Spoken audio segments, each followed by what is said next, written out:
अस्सलाम वालेकुम my dear students. उम्मीद है कि आप सब ठीक होंगे।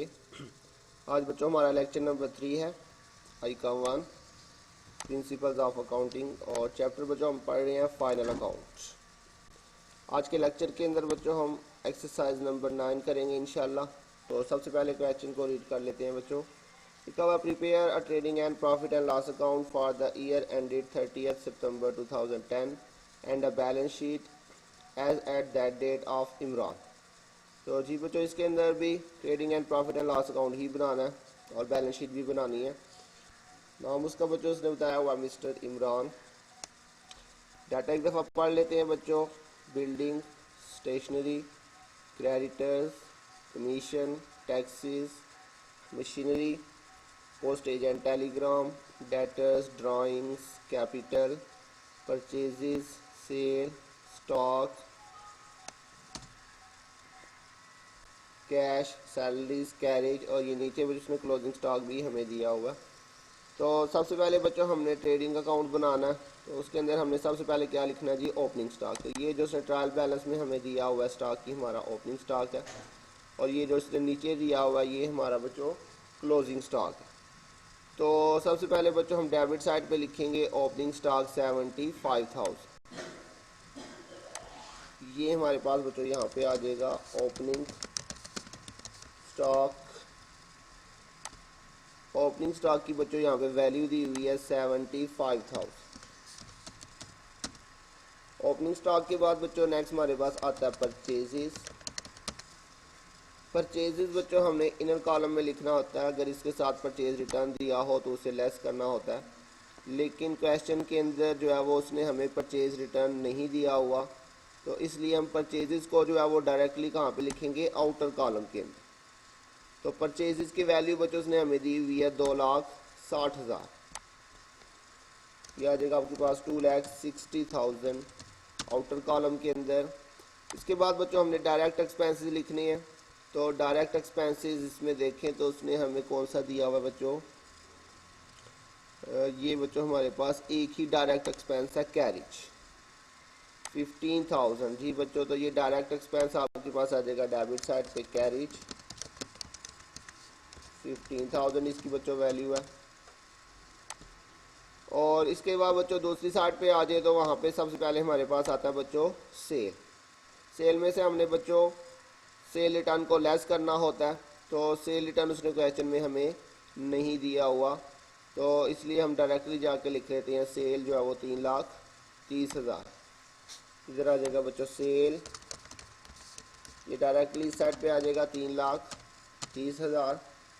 इसके बाद बच्चों हमने नेक्स्ट लिखना होता है क्लोजिंग स्टॉक। क्लोजिंग स्टॉक उसने हमें ये नीचे दिया हुआ है, स्टॉक ऑन सितंबर 30, 2010। तो बच्चों जो हमारी क्लोजिंग डेट है उसके ऊपर ये दिया हुआ है, तो ये हमारा क्लोजिंग स्टॉक है 1,30,000।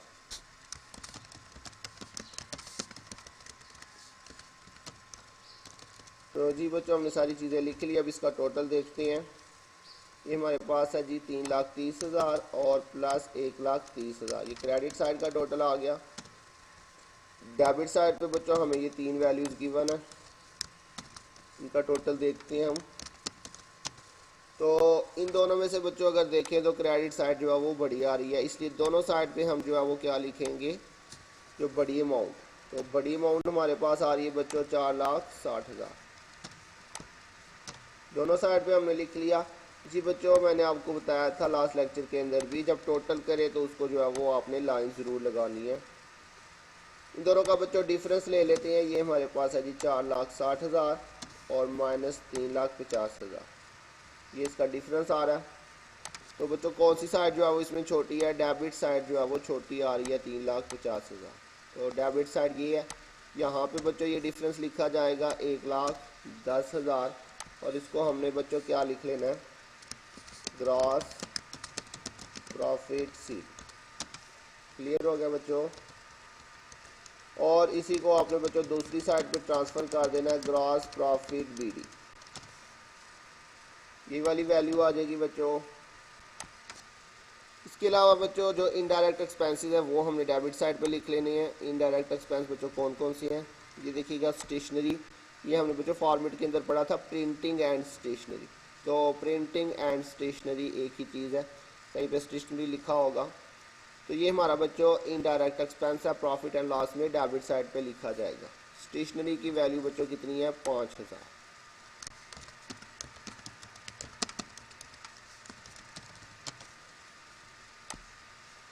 स्टेशनरी के बाद बच्चों नेक्स्ट उसने हमें दिया हुआ कमीशन। कमीशन की वैल्यू बच्चों हमें उसने गिवन की हुई है 7500। लेकिन बच्चों यहाँ पे पॉइंट जो समझने वाला है, शायद मैंने लास्ट भी आपको बताया था कि interest, commission, discount, rent, dividend, fee, इन 6 चीज़ों के साथ मैं आपको लिख देता हूँ यहाँ पे, जैसे मैंने आपको क्लास में भी बताया था। इंटरेस्ट, कमीशन, डिस्काउंट, रेंट, फी, डिविडेंड। जी बच्चों, इन चीज़ों के साथ ये हमारे पास एक्सपेंस में भी आ सकते हैं और इनकम में भी आ सकते हैं। इनके साथ अगर लिखा हो पेड, इन सारी चीज़ों के साथ अगर क्या लिखा हो बच्चों, पेड लिखा हो, तो हमने इसको जो है वो कौन सी साइड पे लिखना होता है, एक्सपेंस वाली साइड पे लिखना है। ठीक हो गया, ये सब के लिए सेम रूल है। इन सब के साथ बच्चों अगर पेड लिखा होगा तो हमने इन सारी चीज़ों को कहाँ पे लिख देना बच्चों, एक्सपेंस साइड पे। लेकिन अगर इन्हीं चीज़ों के साथ बच्चों क्या लिखा हो, रिसीव्ड, इन्हीं चीज़ों के साथ बच्चों अगर लिखा हो रिसीव्ड, तो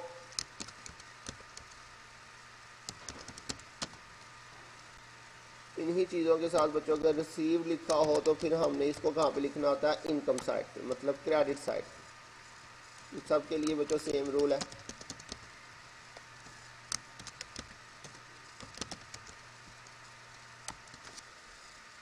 लेकिन बच्चों इस क्वेश्चन में अगर हम देखें तो उसने हमें कमीशन दिया हुआ है, लेकिन कमीशन के साथ ना उसने पेड लिखा हुआ है ना उसने रिसीव लिखा हुआ।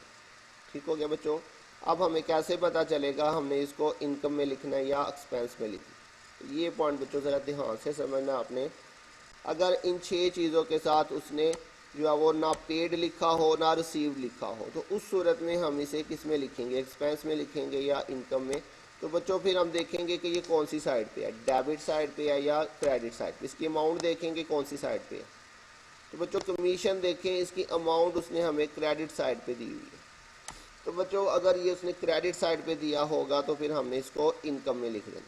कौन सी साइड पे, इनकम साइड पे। इसकी अमाउंट बच्चों अगर हो क्रेडिट साइड पे तो फिर आपने इसको लिख लेना बच्चों इनकम। ठीक हो गया। और अगर इसकी अमाउंट दी होती डेबिट साइड पे, फिर आपने इसको लिख लेना था एक्सपेंस के अंदर। तो ये पॉइंट बहुत अच्छी तरह से आपने ज़हन में रखना है। मैंने जो 6 चीज़ें लिखी हैं आपने वो लिख लेनी है।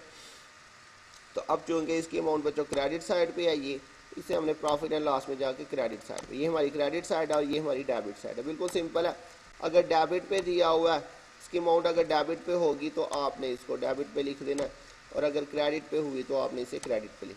तो जैसे कि इस क्वेश्चन में इसकी अमाउंट जो है वो क्रेडिट साइड पे है, तो इसलिए हम इसे जो है वो यहाँ पर जाके क्रेडिट साइड पे लिख दें। ये क्रेडिट साइड है और ये डेबिट साइड है। तो कमीशन हमारे पास बच्चों क्रेडिट साइड पे आ जाएगी, कितनी इसकी वैल्यू है 7500। ये कमीशन की वैल्यू आ जाएगी। उसके बाद बच्चों टैक्सेस हमारे पास, ये एक्सपेंस होता है, डेबिट साइड पे लिखा जाएगा। इधर भी देख ले डेबिट साइड पे लिखा हुआ है, तो ये आपके पास आ जाएगा बच्चों टैक्सेस डेबिट साइड के ऊपर। टैक्सेस की वैल्यू बच्चों कितनी है आपके पास, 5000।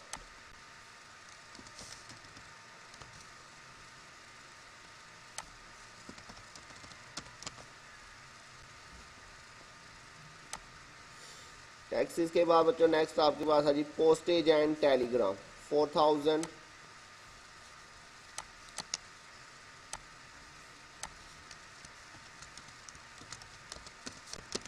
Postage and telegram 4000।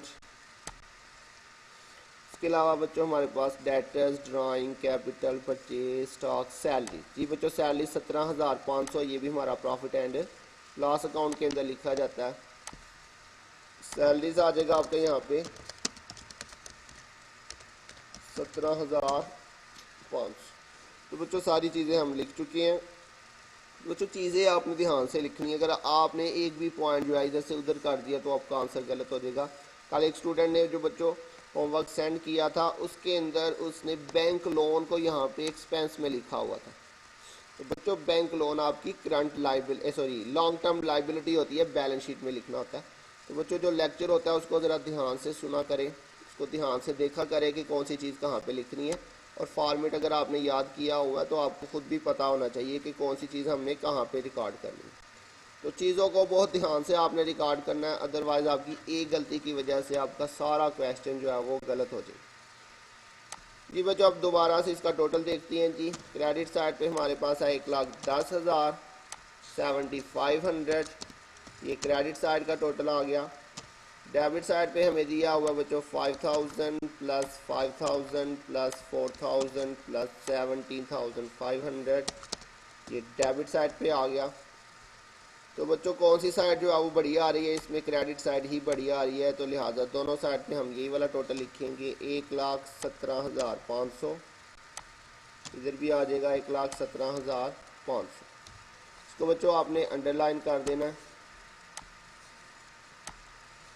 अच्छा बच्चों यहाँ पे एक और पॉइंट मैंने आपको बताया था, ये जो टोटल आएगा इसको आपने बच्चों लाइंस लगानी है। तो कुछ बच्चों को मैंने देखा था उन्होंने ये जो 1,10,000 है इसके ऊपर भी यहाँ पर भी लाइन लगाई हुई थी, इधर भी लाइन लगाई हुई थी। तो बच्चों इसके ऊपर लाइन नहीं लगानी है आपने, सिर्फ जो टोटल होता है उसके ऊपर नीचे लाइन लगानी होती है। जैसे ये टोटल है इसके ऊपर नीचे लाइन लगानी है, कि ग्रॉस प्रॉफिट के ऊपर आपने लाइन नहीं लगानी। तो इन चीज़ों का ज़रा ध्यान रखा करें और कोशिश किया करें कि कटिंग ना की जाए। इन दोनों का बच्चों डिफरेंस लेते हैं। हमारे पास 1,17,500 माइनस 31,500, ये डिफरेंस आ गया। अब इन दोनों में से छोटी साइड बच्चों कौन सी है, डेबिट साइड जो है वो हमारी छोटी आ रही है, तो फिर से ये डिफरेंस जो है वो हमारे पास डेबिट साइड पे ही आएगा। और यहाँ पे बच्चों डिफरेंस आएगा तो ये हमारा क्या कहलाएगा, नेट प्रॉफिट। अब इसके बाद बच्चों बैलेंस शीट बनानी है हमने। बैलेंस शीट के अंदर सबसे पहले उसका नाम आ जाएगा बैलेंस शीट, और फिर उसकी डेट आ जाएगी। इसके अंदर बच्चों हम सबसे पहले यहाँ पे लिखेंगे जी करंट एसेट्स। करंट एसेट्स के अंदर बच्चों हमने सबसे पहले लिखना होता है कैश। तो देखते हैं बच्चों हमें क्वेश्चन में कैश दिया हुआ है। जी बच्चों ये कैश की वैल्यू गिवन है, हमें 25,000 जो है वो कैश है हमारे पास।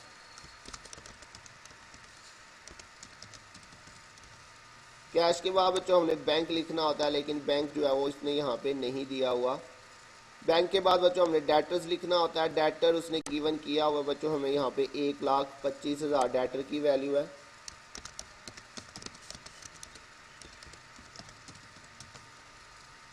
एक 1,25,000 बच्चों हमारे पास डेटर की वैल्यू आ गई। उसके बाद बच्चों हमने लिखना है जी क्लोजिंग स्टॉक। क्लोजिंग स्टॉक की वैल्यू हमें दी हुई है 1,30,000।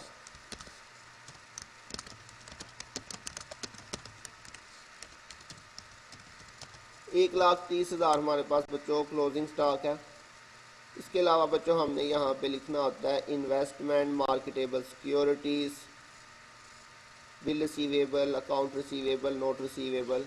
तो कुछ भी नहीं दिया हुआ, जो चीज़ें हैं हमने वो हमने लिखनी है। उसके बाद बच्चों नेक्स्ट आता है लॉन्ग टर्म इन्वेस्टमेंट, वो क्वेश्चन में नहीं दिया हुआ।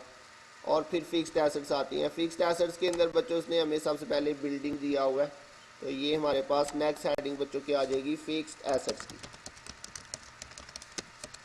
फिक्स्ड एसेट्स के अंदर बच्चों हमने सबसे पहले क्या लिखना है जी बिल्डिंग।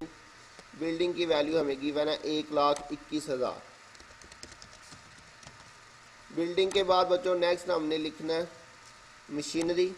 मशीनरी की वैल्यू गिवन है बच्चों 1,10,000 हमारे पास मशीनरी है, 1,10,000। और मशीनरी के अलावा बच्चों देखते हैं हमारे पास बस ये दो ही हमारे पास एसेट है, बिल्डिंग और मशीनरी। इसके अलावा कोई फिक्स्ड एसेट्स नहीं है। तो दूसरी साइड पे आ जाए बच्चों हमारे पास। दूसरी साइड पे सबसे पहले हमारे पास आएगी करंट लाइबिलिटी। करंट लाइबिलिटी के अंदर हमने सबसे पहले लिखना होता है बच्चों क्रेडिटर्स। तो ये क्रेडिटर्स गिवन है हमें बच्चों 65,000।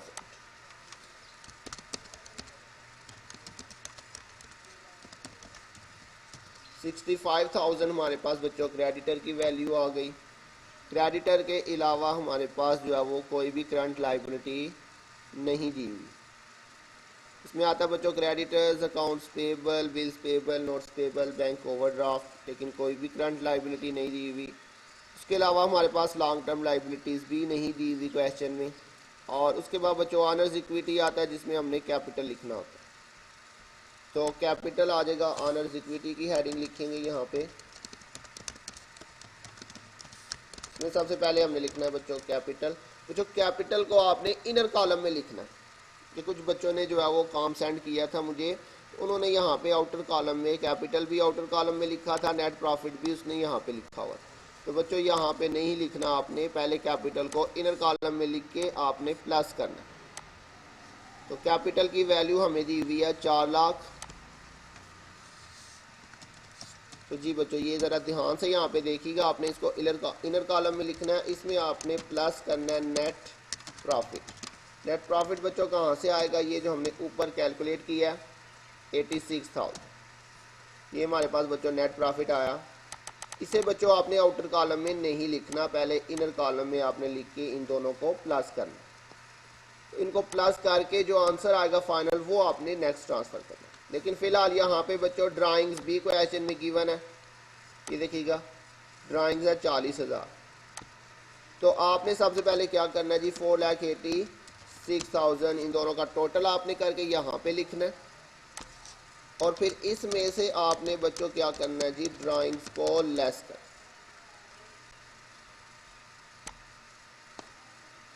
ड्राइंग्स की वैल्यू बच्चों 40,000 है हमारे पास।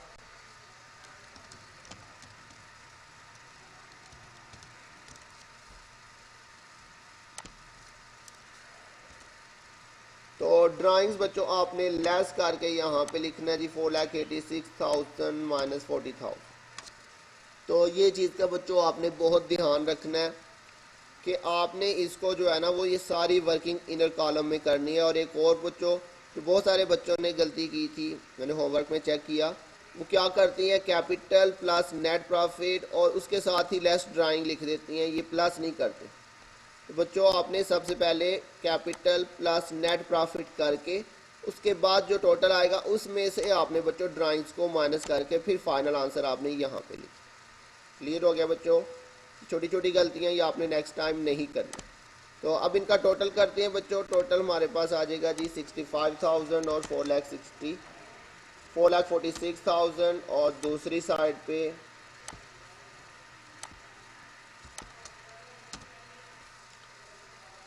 तो ये बच्चों देखिए आपके पास दोनों साइड का जो टोटल है वो सेम आ गया, 5,11,000 और 5,11,000।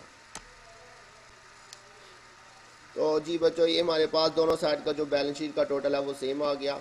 उम्मीद है बच्चों आपको समझ आ गई होगी।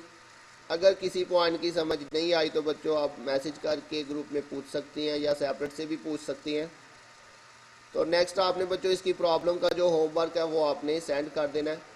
और वीडियो के नीचे जाके आपने बच्चों कमेंट सेक्शन के अंदर अपना नाम लिख के अपनी अटेंडेंस जो है बच्चों वो आपने ज़रूर मार्क करनी है। वहीं से आपकी अटेंडेंस जो है वो रिकॉर्ड की जाएगी। ना ध्यान रखिएगा, इंशाल्लाह बहुत जल्द मिलेंगे नेक्स्ट लेक्चर के साथ। तब तक के लिए अल्लाह हाफिज़।